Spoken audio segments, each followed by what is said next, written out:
On today's podcast, we are discussing a very secretive part of Lockheed Martin. Many may know it by the term Skunkworks. Some of the most truly awe-inspiring aeronautics projects known to man. And we've got just the guy to tell us about it, someone who has worked with them, collaborated on projects, taking photography, images of many of the most top secret aircraft of all time.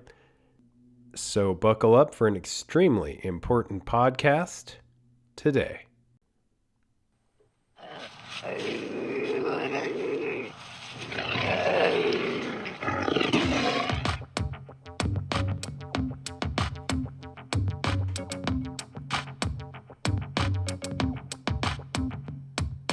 Come blast off in my time machine. Third eye feeling like an Evazine. Blast off, blast off, blast off, blast off. Come blast off in my time machine. Third eye feeling like an Evazine. Blast off, blast off, blast off, blast off. Blast off on another epic episode of the Hyper Anomalous Esoteric Research Organization podcast, aka Hero Paranormal, broadcasting from the base at La Madre Mountain, just south of Area 51. My name is Ryan, the anomalous ambassador of the airwaves, bringing you a stealthy episode today. We have none other than James C. Goodall. He is someone in the know. He's spoken to people who are behind the top secret veil, and he has been in touch with many who know what to look for when looking for things that are in the Skunkworks variety of advanced projects. When it comes to the aeronautics industry, very few have the information and intelligence, knowledge as former Master Sergeant James Goodall.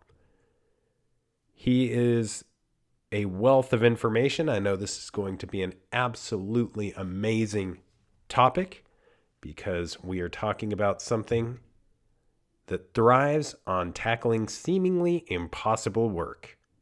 Lockheed Martin Skunkworks. Also seemingly impossible is my ability to understand why all listeners have not gone to Patreon and looked for Hero Paranormal. There is a ton of content behind the paywall. Just go to Patreon, look for Hero Paranormal, and subscribe. You can also get a ton of that content behind the paywall at Podbean via heroparanormal.com. Well, let's get to it, guys. Here it is. On today's podcast, we discuss the top secret division of Lockheed Martin, conceived in 1943, Skunkworks as it would be known thereafter. Super secretive, history-making engineers who worked on programs that would gather them a total of 6 Collier trophies, the most prestigious award in aeronautics, period. And it's a tough industry. Today we speak with James Goodall, former Master Sergeant at the United States Air Force, Restoration Manager at the Museum of Air Flight, former Curator at the Pearl Harbor Aviation Museum, former employee of the Kitt Peak National Observatory, and a man who has not only worked in cooperation with Lockheed Martin Skunkworks' secret projects, but has the photographs, books, and life events to back it up. James Goodall, welcome to the Hero Paranormal Podcast. Ryan, delighted to be here. How's your day going? It is going great, going a lot better now that I'm talking to you. I've been wanting to talk to you for a while. You have a pretty hefty background in not only your service to this country, thank you for that, but also in photographing and witnessing, being to areas that have some of the most super secretive history-making craft that I've seen. And tell us a little bit about yourself, how you got to be in these positions. Actually, it started when I was about 5. Now I'm a month away from being 78, so it was a long time ago. I grew up. I was in San Jose. We're not that far from San Jose Municipal Airport. It's 1951 or 52 time frame, and I'd already gone to bed. There was still light outside. My dad came into the bedroom and said, "I don't know what's coming, but you got to see it." So I got dressed and we went back outside, and all you could hear was just a deep rumbling. I mean, it was really eerie sounding. And over the Coast Mountains came not one, but 2 Convair B-36s. And I have that's been imprinted in my brain since that point forward. And and it really changed everything about what my passions are, and that being machines primarily, but aviation specifically. Fast forward, now I'm about 10, 11 years old. I'm living in the hardest, what is now called Silicon Valley. I was in the mountain, right on the border of Mountain View and Los Altos. And my best friend's dad was base commander at Moffett Field Naval Air Station. And we were always referred to by the Marine Securities and the Shore Patrol as Captain Smith's son and that friend of his. I was that friend of his. And I was over there all the time. And we actually were invisible to most everybody there because we were there so much. And one day I'm over there, and Danny said, "Hey, there's something in the big hangar, the big hangar 1 there, Moffett, that you got to see it." So we headed over to the big hangar, and we just rode our bicycles right down the middle of the hangar. And people didn't even turn around and look at us because we did it so much. We get to the north end, which is the base side of the big hangar 1, and there was an area that was cordoned off. It said, "Keep out." There was no use of deadly force authorized or whatever, and there were no guards. So Danny, pulls the curtain back, and I look at, this is the prototype XF-104 Starfighter. It had been at NASA Ames. It was actually NACA back then. It wasn't NASA yet. But they were at the big wind tunnel complex there at Moffett, the Ames Research Center.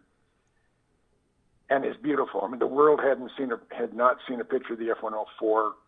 It was still classified. I believe at that time it was still classified secret. And we walk around it, and here's this shiny thing. It is as beautiful of a machine as even today. If you see a polished F-104, you'll just go, wow. And that was designed in the early 50s. So we're kicking the tires, looking around, and Danny says, "Get in the cockpit." So we move the boarding rod over there, open the canopy. I get in, close the canopy, and latch it. And I'm in there about 2 minutes, and all of a sudden I started getting paranoid and also claustrophobic. And I tried to unlatch the canopy, and it jammed. Oh my! Oh, yeah. What are you going to do now? So Danny had to go get some maintenance guys and Shore Patrol to get me out. Apparently, there's something was bad with the linkage from the internal handle versus the external release. They finally got me out, and we got our butts chewed. On a scale of 1 to 10, it was about 3,000. It was just hilarious. So that's where my first involvement with Skunkworks airplanes go. And then in March of 1962, I joined the Air Force. So I'm moving forward again. I'm 17 years old. I'm now stationed at Lowry Air Force Base in Denver, Colorado. I'm a communications specialist. And in late January of 1964, I get a set of TDY orders, temporary duty orders, to go from Lowry Air Force Base to Edwards Air Force Base to help support 3 programs on Category 1 testing. I did ground-based telemetry, among other things. So here I am at Edwards Air Force Base. I mean, this is going to be the focal point of the world as far as cool airplanes.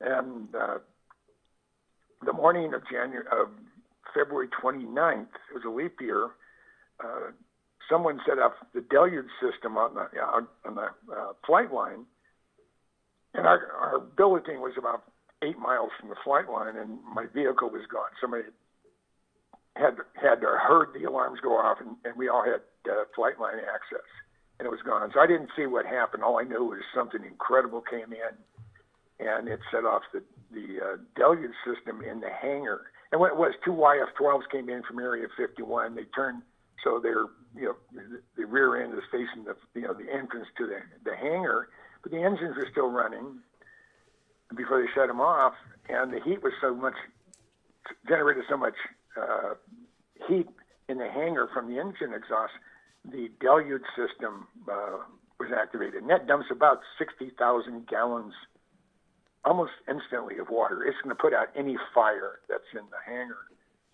And about drowned the Lockheed decks, and that's what set off all the alarms. So fast forward now, where it's March 10th, 1964. It's a Tuesday. I'm taking a shuttle flight from Edwards Air Force Base to Hawthorne, California, a suburb of LA, where Northrop had their headquarters. And we're going in an Italian-built Piaggio. It's a gull wing pusher prop type airplane. And I hear a roar, and I see debris being blown across Rogers Dry Lake. So I run down the taxiway, and I look towards the new hangar, which is near the XB-70 test pad. And I thought it was the X-15. There's this big, gigantic, monstrous black airplane. People were awful small walking around it, and the fire coming out of the rear end was just immense. And all of a sudden they yelled, "Hey, we're loading." So I had to run back up the flight line, get in the airplane. And we took off going down the taxiway, and just took off over Rogers Dry Lake. We didn't even go out to the runway. And we banked over this thing that was on the XB-70 test pad. And I'm looking down. It already shut down the engines. And I'm looking down on it, and I cannot believe what I'm seeing. I mean, it's affected me the rest of my life. Here I'm looking down as an 18-year-old kid, looking at the world's most secret airplane, the Mach 3 interceptor version of the Blackbird, the YF-12 interceptor. And I was off the rest of the week. I had a lot of comp time. And then that following Monday morning, I got a set of orders for the Lockheed hangar. And I walked in the Lockheed hangar, and I'm looking at the back of 2 Blackbirds. I'm an 18-year-old kid who is nuts about airplanes. And this set my destiny. So when I got out of service, I really wanted to get a lot of information on the Blackbirds, and I wrote the Secretary of Defense, Secretary of the Air Force, Chairman of the Joint Chiefs, Lockheed, and a few other people, asking and I'm willing to pay the going price for photos. So I wanted some air-to-air shots of the Blackbird. And their official policy back then was not to cooperate. So I had to start digging. And the more I dug, the more I found out. The more I found out, the deeper I dug. And over the course of the last 50 years, I became, from a historical point of view, not necessarily an engineering point of view, but from a historical point of view, the most knowledgeable person, probably outside of maybe 2 or 3 people, and they're probably dead now because it's the program goes back to the late 50s. I'm probably the most knowledgeable person from a historical point of view. I've interviewed everybody that's crashed one and survived. They crashed 20 Blackbirds. They only had 4 fatalities. And it's just a passion of mine. So I started digging. And the more I dug, the more I found out. The more I found out, the deeper I dug. So over the course of 50 years, it came to a point where literally there wasn't anything that about the Blackbirds from a historical point of view that I didn't know. So then I decided I was going to write a book on the F-117. And this time I knew what the game plan was. I knew they weren't going to cooperate, so I didn't even ask them. I just I went forward with it. And one thing led to another, and I hated term papers in high school, and I hated term papers when I was at University of Minnesota. And I said, it's not what I wanted to do. And where I'm at now, I'm trying to figure out what my 30th book is going to be. Because I have 29 books published. and you don't make any money being a writer. So don't get me wrong. I mean, literally, if you break down what I earned per hour writing my books, not counting expenses like cameras and travel and hotel and everything else that goes with being out in the field, I probably would gross, not net, but gross probably 2 or 3 cents an hour for the work I put into it.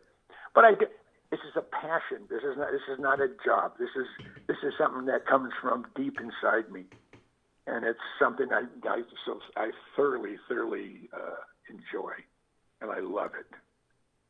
So amazing. And before we kind of get deeper into this, before we forget, let's tell listeners where they can get your books and purchase them, because obviously that's something you deserve. Thank you. If you're into the Blackbird or into the Skunkworks or into the stealth bomber, or even the other stealth machines that I focus on are United States nuclear powered submarines. I have 2 books on first volume 1 is on the Los Angeles class 688s and the 688Is, plus our adversaries such as the Chinese, the Russians, the North Koreans, and Iran. And it's just I can't remember when I was going. I just lost track. But it's something it's something I'm compelled to do. I believe that I have to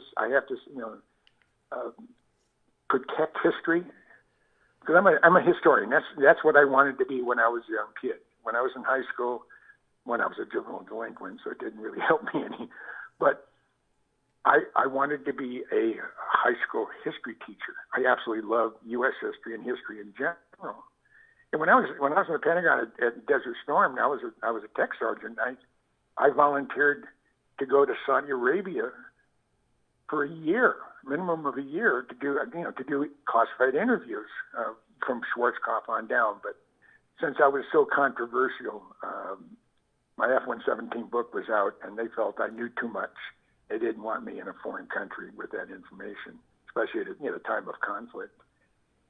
So it's just, one thing has led into another. I have been honored to meet some of the most incredible people in the world of aviation.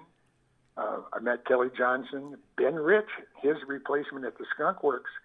We communicated once a quarter for 25 years.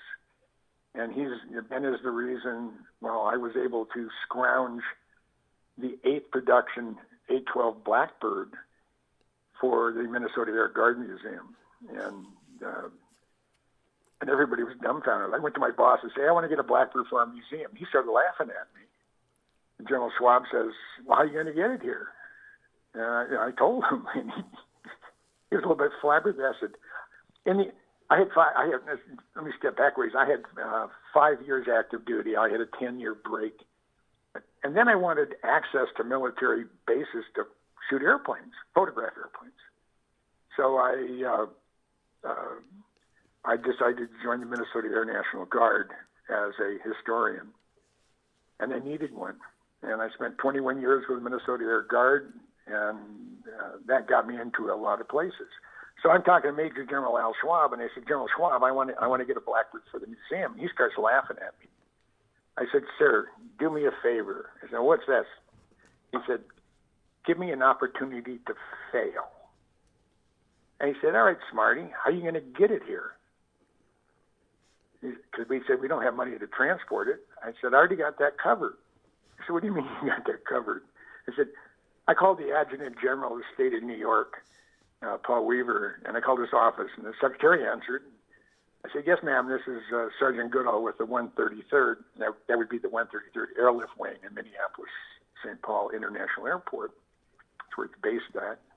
So I have, is the general in? And he says, yes, Sarge, just a minute, I'll put you through. So she puts me through to General Weaver, and he gets on the phone, and we're chatting away, and he says, Sarge, how can I help you? I said, sir, I have a request. How would you like using 1.5s?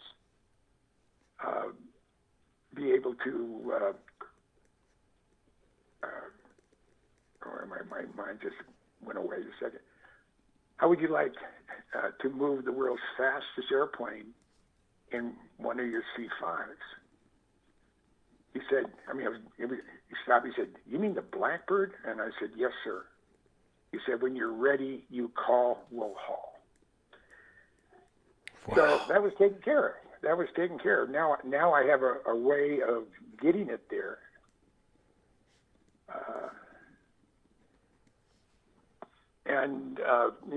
Just one thing led to another.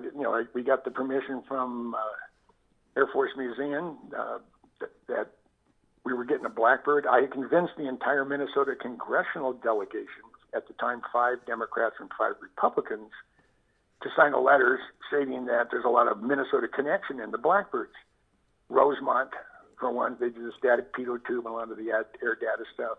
Honeywell, which manufactured, built, and designed all of the electronics, the stabilization augmentation system, the autopilot, the inlet control system, a bunch of other electronics. And 3M with their adhesives, and Sheldall with their flexible circuits. So that, and 4 of the original A-12 pilots learned how to fly in the Air Guard, or got their wings in the Air Guard. And they were Lou Schock, who was the first guy to fly the airplane. It was Jim Eastham was the first guy to fly the YF-12 Interceptor, and Bob Gilliland was the first guy to fly the the SR-71. And all three of those guys learned how to fly with the Air Guard. Bob Gilliland with the Tennessee Air Guard, Lou and Jim Eastham with the Georgia Air Guard. So there's a lot of good Air Guard influence in there, and because of that, the Air Force Museum felt justified to say, "Okay, it's yours. How are you going to get it there?"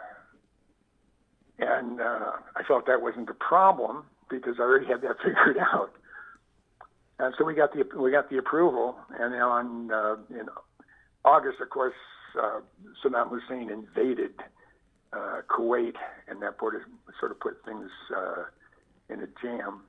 But we eventually got it, and in October of 2000, in 1991, not 2000, over 30 years ago now, our team went to Palmdale to dismantle the 8th production Blackbird, the A-12.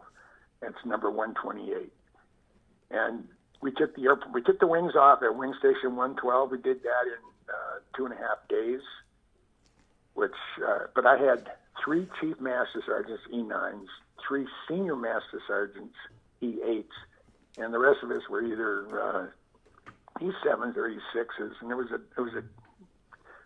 baker's dozen. There was 13 of us. And we just knew what to do. I mean, all these guys have been maintenance guys on Lockheed airplanes, primarily C-130s, for 30 or 40 years. So I had the best of the best as far as helping me taking the thing apart. And just one thing led to another, and we had her apart, and then we had to wait a week and a half or 2 weeks for the C5 to be available. And they became available, and I flew back out to California. Actually, we went on our C-130 back to Palmdale, and we loaded the fuselage on its landing gear to the inside of New York Air Guard C-5A, and then second C-5, we put the engine nacelles and outer wing panels. And those 2 items comprised of filling up both airplanes almost completely. So it's a really, really, really big airplane. So on the 27th of October 1991, we flew from Palmdale up to Travis to get gas, spent the night there. The next morning we take off, we're heading to Minnesota. And we're about 40 minutes out after taking off. And the load master, he was a Chief Master Sergeant, he's going to go down and check the load, make sure nothing is shifted. Because we only had an 1.5 inch of clearance on the floor rails when we brought the airplane in.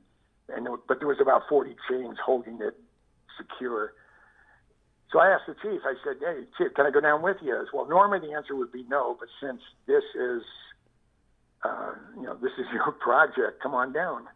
So I came on down with him, and I sort of walked around the airplane, a good one. Then I climbed up in the landing gear, walked along the chines, and I had the canopy blocked open with wheel chalk because there was no nitrogen in the counterbalance.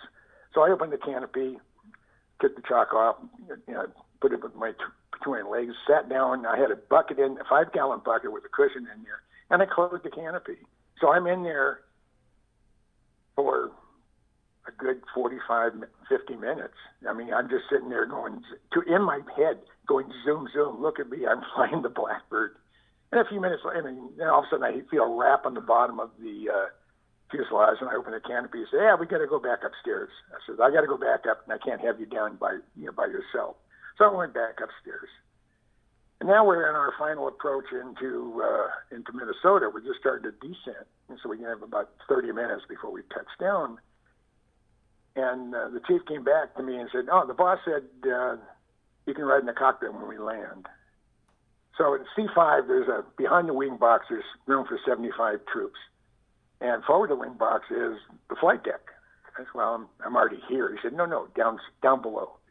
So I went back down. I got back into the cockpit, and we landed. You landed the C5, and when the A-12 was rolled out of the C5, I'm still in the cockpit, and you couldn't have knocked the grin off my face with a 2x4 with nails on it.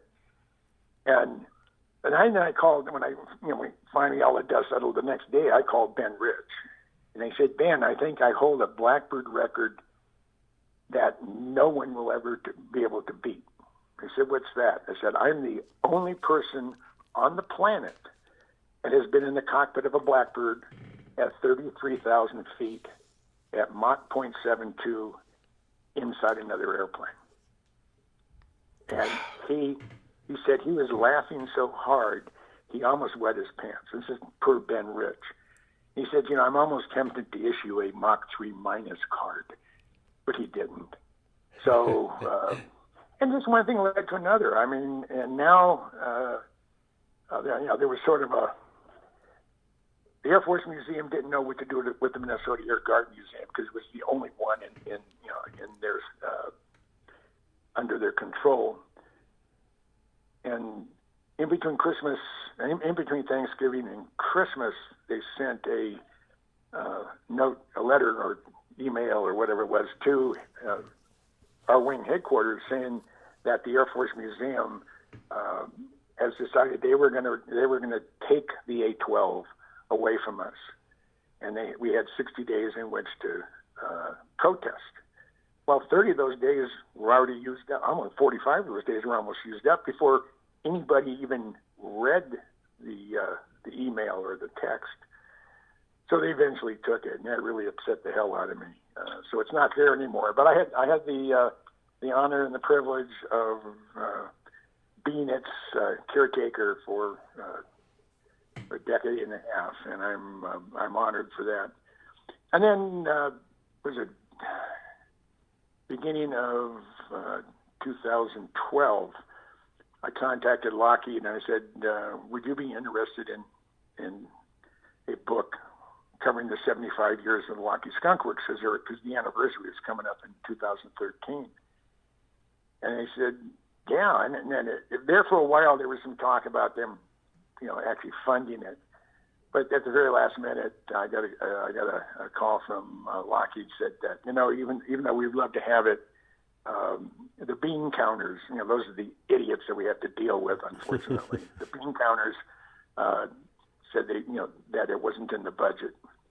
So I did it on my own, and I ended up doing my 75 years of Lockheed Skunkworks. It's 384 pages, one photo short of 1,300, about 100,000 words of text. It's hardbound, and it covers 43 programs that were created within the Lockheed Skunkworks. There's probably 43 that I know nothing about that are so black that no one knows anything about them. Unbelievable. So, And So where's the best that's place sort of where's the best place for listeners to purchase that book, Jim? the best place to get in all my books, especially if you're a Prime member. And I don't work for Amazon, or do I have any affiliation with them? But it's just a cheap way to go. If you go to Amazon.com, put in the search bar books by James C. Goodall, Goodall, and I know all my hardcover books will pop up immediately. But I have, like I say, I'm working on I'm trying to figure out what my 30th book is going to be, and I think it's going to be Interviews at Mach 3. I have a lot of those from Blackbird pilots. That's awesome. Yeah. And just for listeners, if they're not familiar with Ben Rich, he's the second director of Lockheed Skunkworks, and he was known as the father of stealth. He was responsible for leading the development of the F-117. And, you've seen a lot of top secret and advanced development programs and aircraft. And Skunkworks released details recently about the craft seen. I don't know if you've seen the recent Top Gun movie. And they released some... twice. Oh, that's such a great movie. Me too. I've seen it twice as well.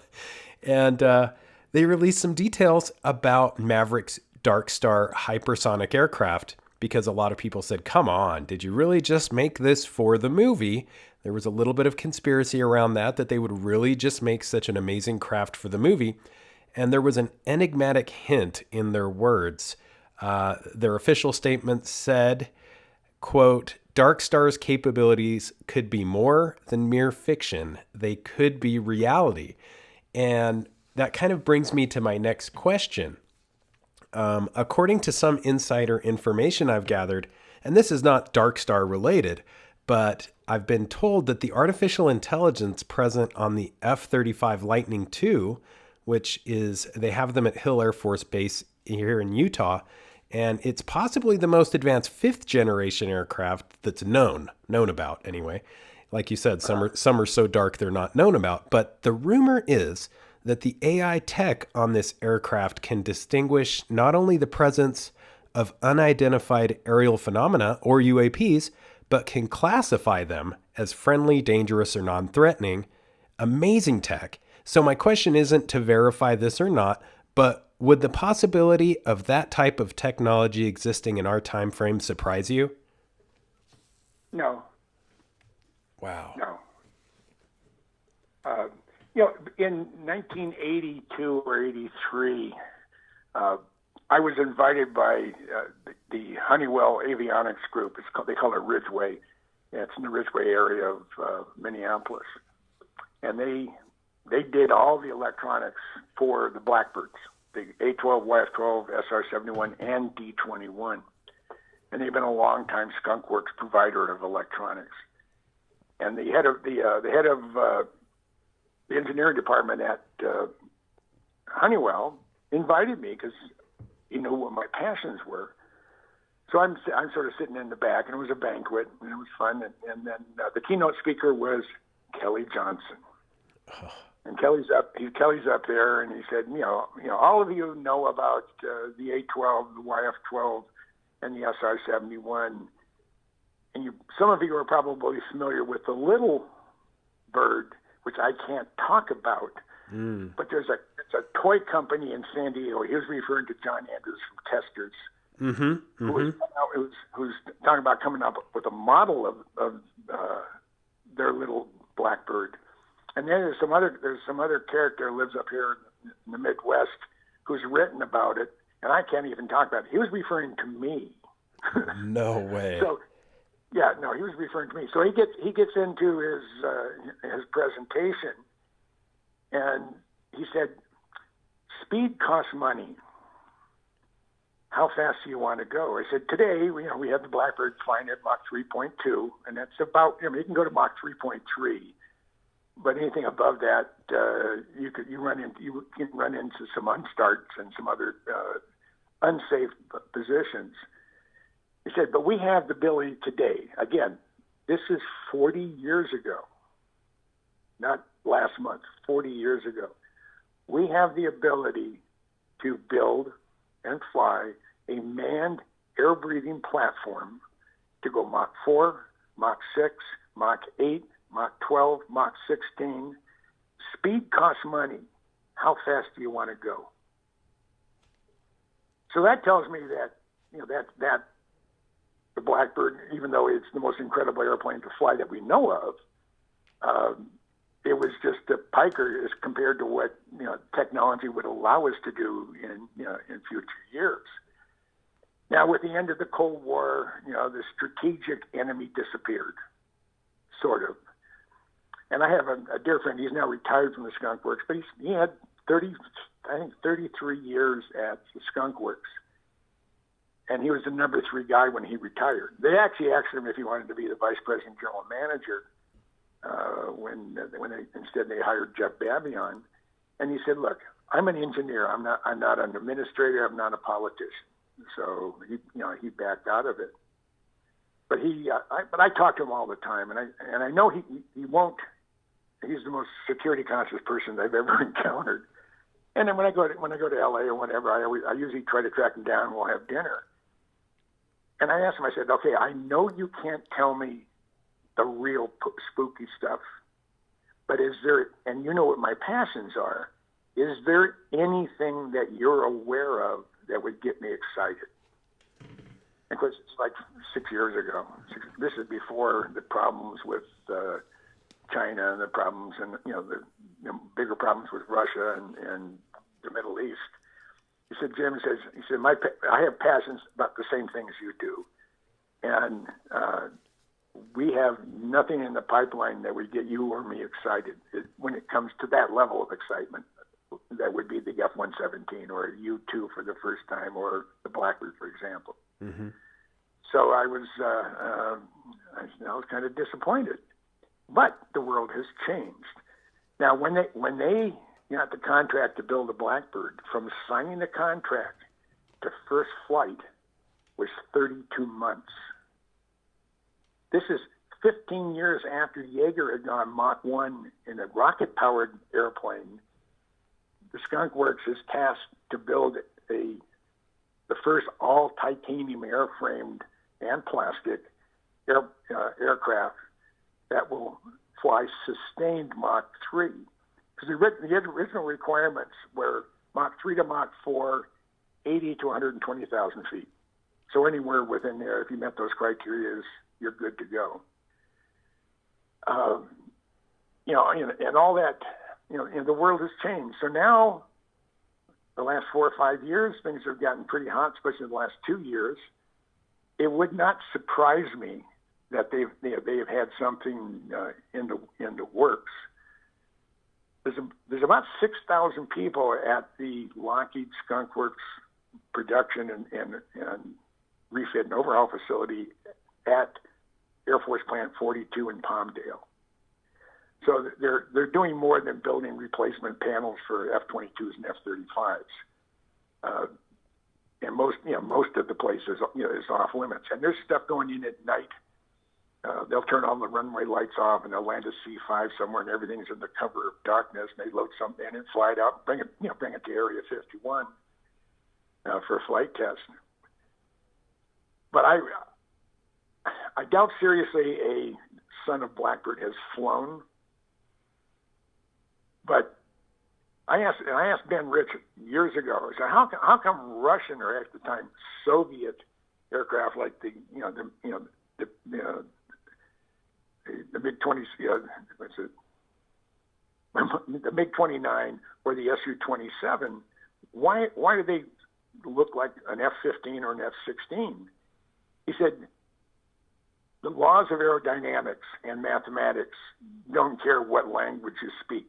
If you're building or designing an airplane to meet a specific design requirements, whether you're building it with Russian language instructions or Chinese language instructions or whatever, or American, the design is going to be fairly similar, because of if you're all building aircraft to meet the same threat, then there'll probably be a lot of similarities in how they look.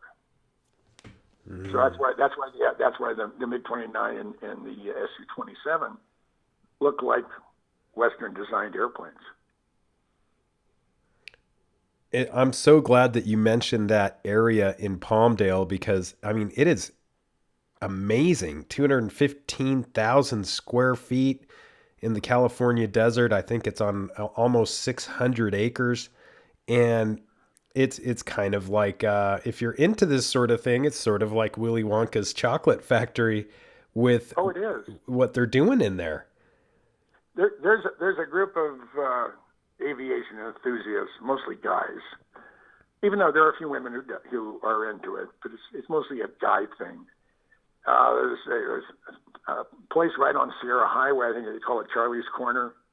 There was an old retired Marine. I don't know if he was a gunnery sergeant or whatever, but he was out there with his step van, and he would sell pop and whatever. But it was a gathering place for people who wanted to see incredible airplanes taking off. So during the day, you can have a U-2. Back in the day, you could have an SR-71 or an F-117 fly in and out of Air Force Plant 42.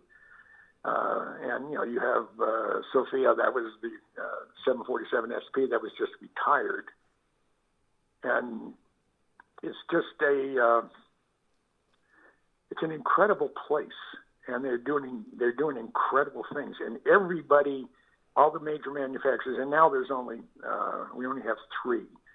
We have Northrop Grumman, we have Lockheed Martin, and we have Boeing. And did I say Raytheon? Yeah, they're in there as well. So it used to be that every single manufacturer had a site. There's 10 sites at Palmdale. Site 10 is where the Lockheed Skunkworks is now called home. And I've been at Skunkworks and giving a non-classified tour of places where they can show me 6 times. And what tickles me, I had such good rapport with everybody at the Skunkworks, is my badge, my visitor badge said no escort required. Of course, you can't get into the spooky areas unless you have a key card and know the PIN number on the cipher lock. But I just had a ball. It's just been a lot of fun. And there's stuff out there. Now, I've been to the fence line at both Area 51, this is the northern fence line, and or on top of Whitesides or Freedom Ridge, which have been taken away back in the late 90s, or the fence line at Tonopah Test Range, about 80 different times over the last 40 years, 35 years. And I got to the point where the security people knew me. I can remember I was on the fence line with John Lear, the late John Lear. We were friends for about 45 years before he passed.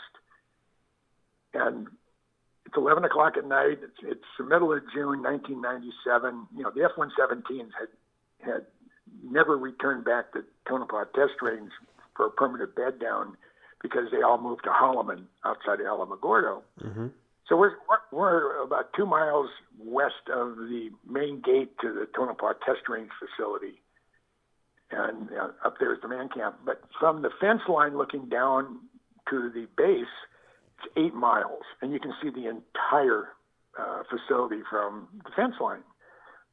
So we're sitting there, and you go there with your lawn chairs, and you tape up your lawn pants with duct tape so scorpions don't crawl up your leg and stuff, because there's critters out there. And we're sitting there with our feet up in the barbed wire on our lawn chairs, just waiting for something to happen. And we both have night vision goggles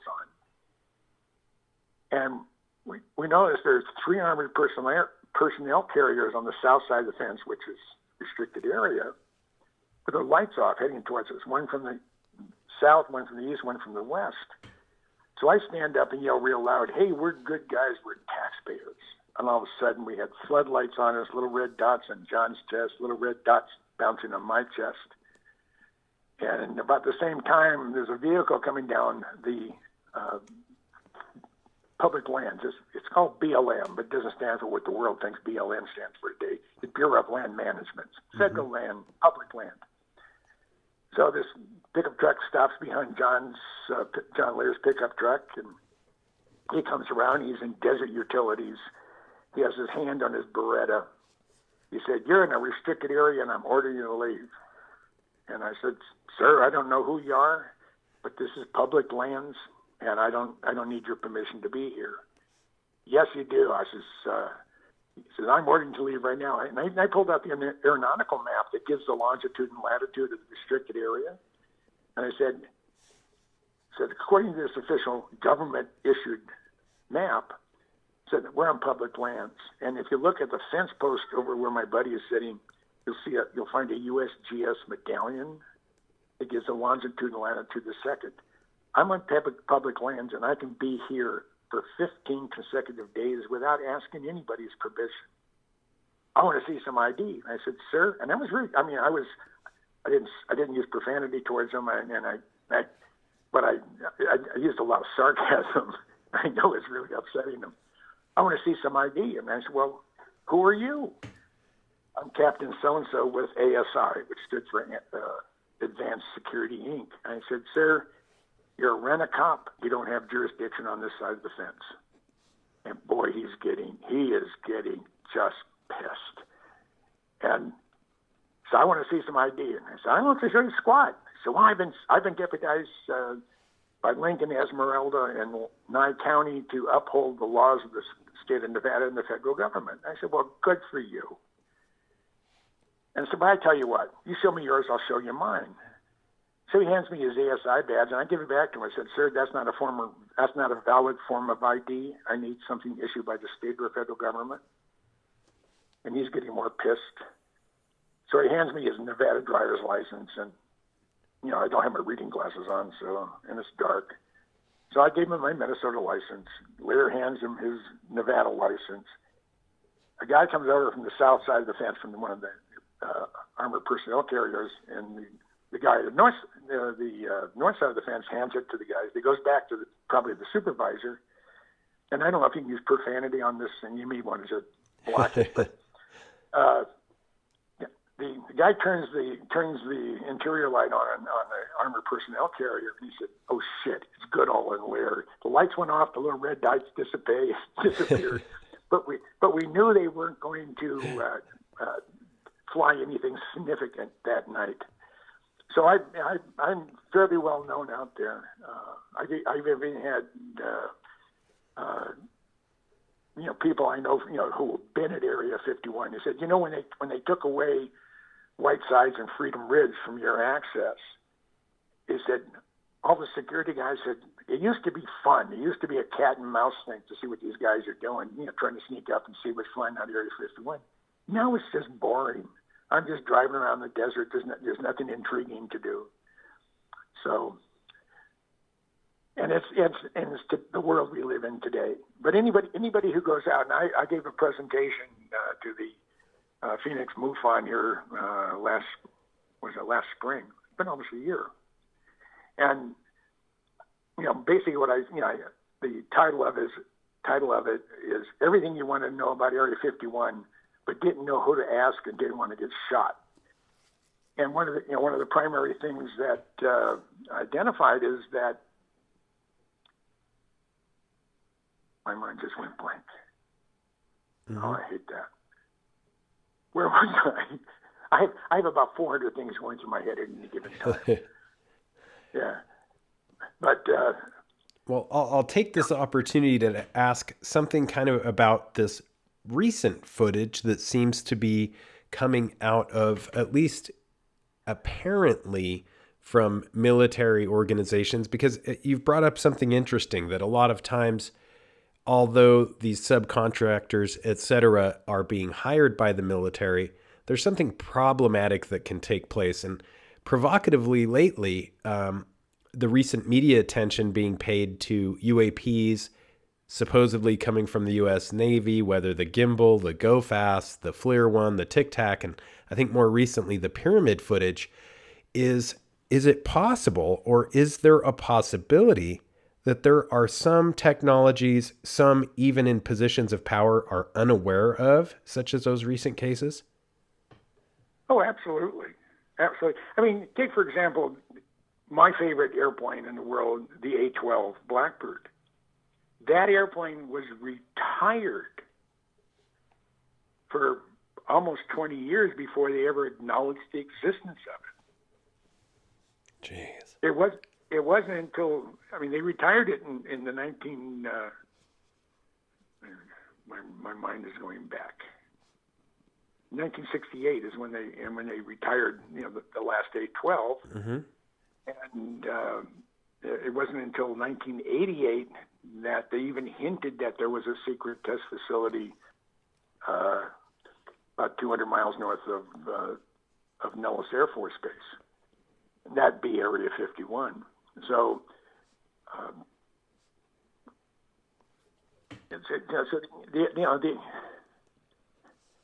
they're doing some stuff there. The security around Area 51 has gotten more intense since 9/11, and it's gotten more intense, within the last 5 to 6 years. They've now put signage on all the dirt roads going up to where the perimeter would be of Area 51, and they don't have the authority to take that land. And I'm very tempted to push the issue, because there's a mile or 2 miles from the fence line. This is on the east side, or from the perimeter. They have signs up there. If you pass this point, you'll be arrested, and your car will become, taken, and it will cause an awful lot of misery for you. And I'm looking at it, and that sign irritates the hell out of me. Where do they get off taking property that was public land and claiming it for themselves? Claiming it for Area 51. That can only be done with the legislative process, something signed by the president. That hasn't been done. So we have things out there now. We're in a little bit short of time. I mentioned my friendship with Ben Rich. We talked quarterly for 25 years. Mm-hmm. Shortly after his retirement, I think it was his 1993 or 94 time frame, he was the keynote speaker at the Aeronautical School at UCLA. It was a graduate student banquet or show and tell or whatever, and Ben was the keynote speaker. And in part of his prepared text, near the end of his talking about what the Skunkworks does and what they're looking for in aeronautical engineers, he said,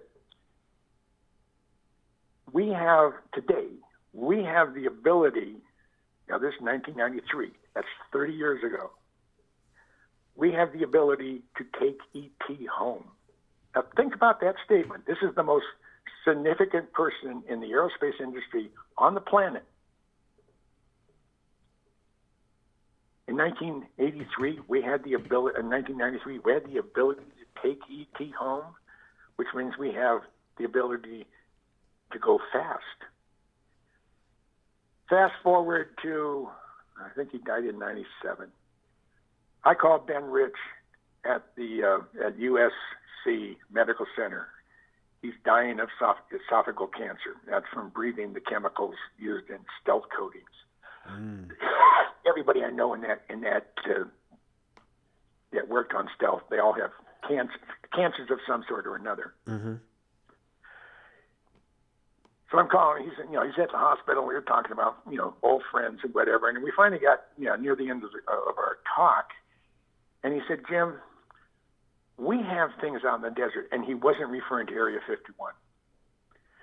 We have things out in the desert that's 50 years beyond what you can comprehend. Now, James C. Goodall can comprehend a hell of a lot. And he said, if you see movies like Star Trek or Star Wars, we've been there, done that, or decided it wasn't worth the effort. Ben said, you want to expand upon that? He said, no. And unfortunately, he passed away about 10 days later. But we're not alone. we have abilities that I think the general population, or even if our enemies knew, they would say, "Oh goodness, we got to fear these people." But the technology is not being allowed to be released because, for whatever reason, and maybe we're not in control of that information. Now, for a little over 2 years, I was a docent up at Kip Peak National Observatory, about 50 miles west of Tucson, Arizona. They have 22 optical telescopes and 2 radio telescopes. The radio telescopes are a 12-meter and a 25-meter. The telescopes go from 12-inch to 13 feet as far as the primary mirror. On the 2.1-meter telescope on Kip Peak, Caltech contracted and used it remotely for 5 years, and they were looking for exoplanets in our Milky Way.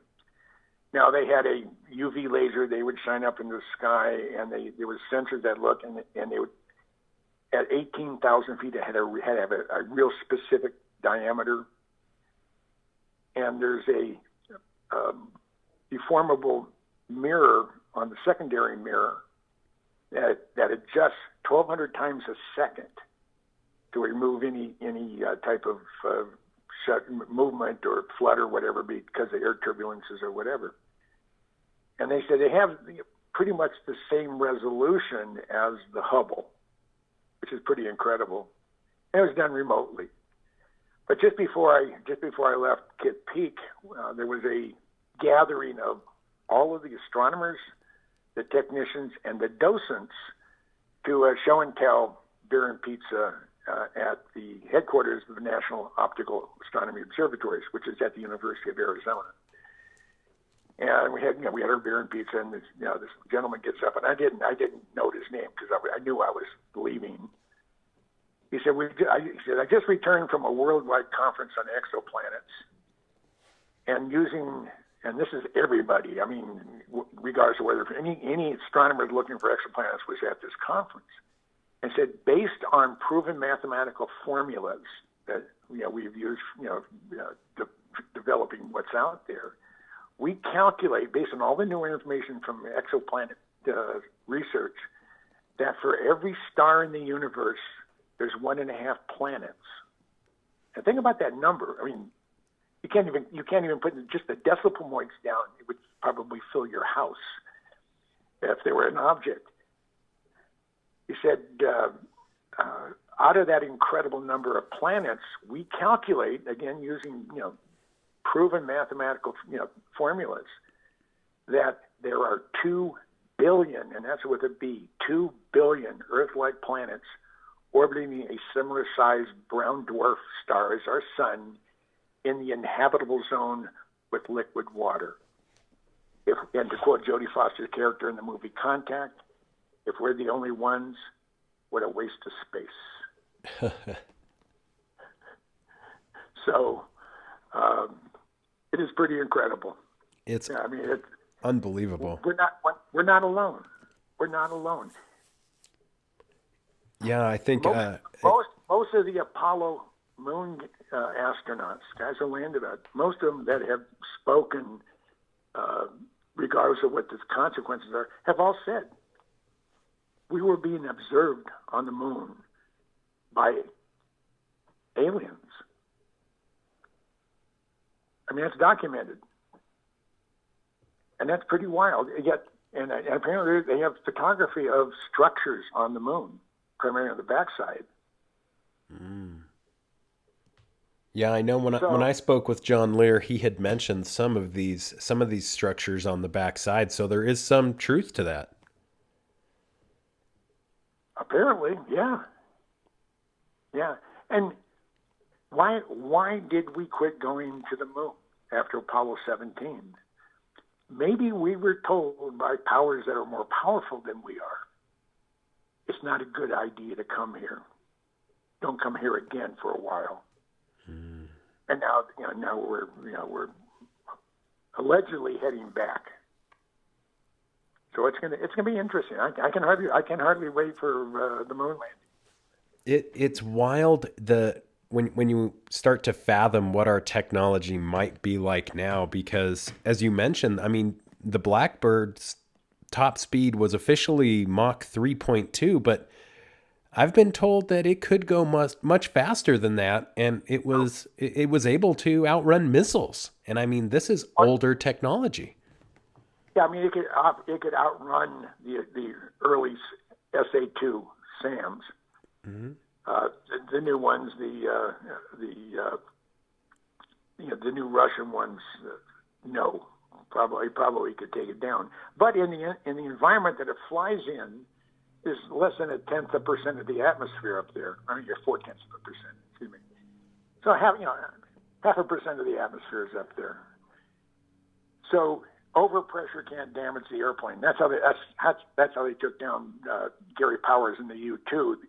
They didn't hit him with the surface-to-air missile or air-to-air missile, whichever it was. But when it exploded, the overpressure destroyed the control surfaces. At 85,000 feet, you have to hit the airplane.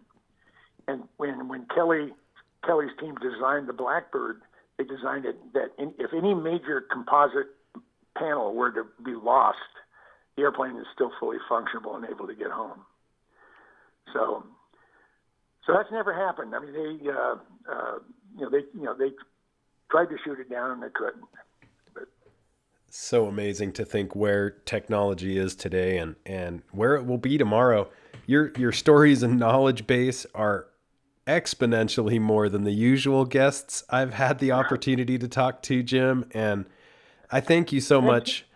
Anytime, if you want to chat with me again down the road, I'm more than happy. Thank you so much for taking the time out of your day, and thanks so much. It's been an honor. Can you tell listeners where they can keep up with your work, beautiful photography, books, and more?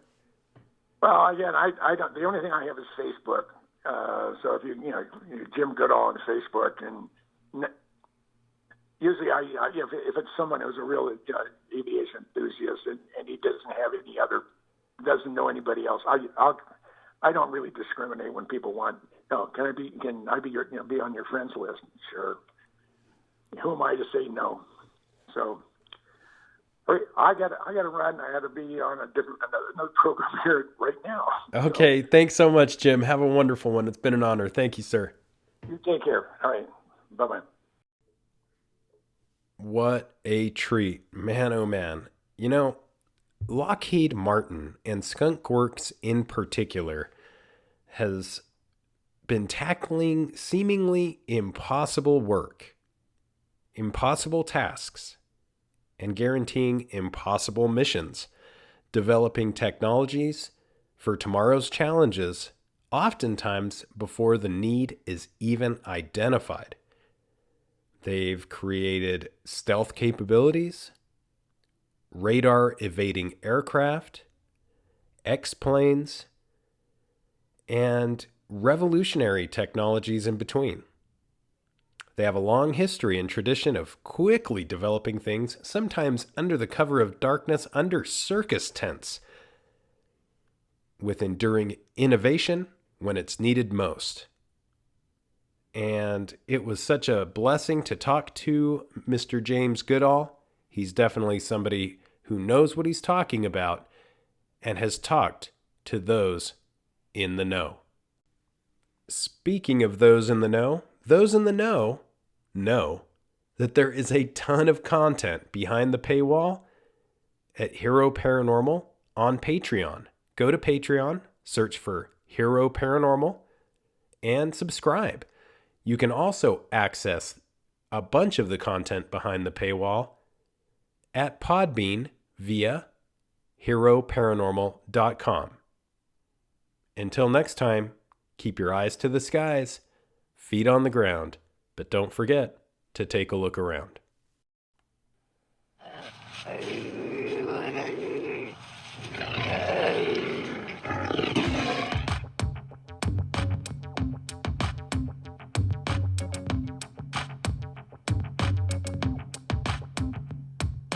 Come blast off in my time machine. Third eye feeling like an Visine. Blast off, blast off, blast off, blast off. Come blast off in my time machine. Third eye feeling like an Visine. Blast off, blast off, blast off.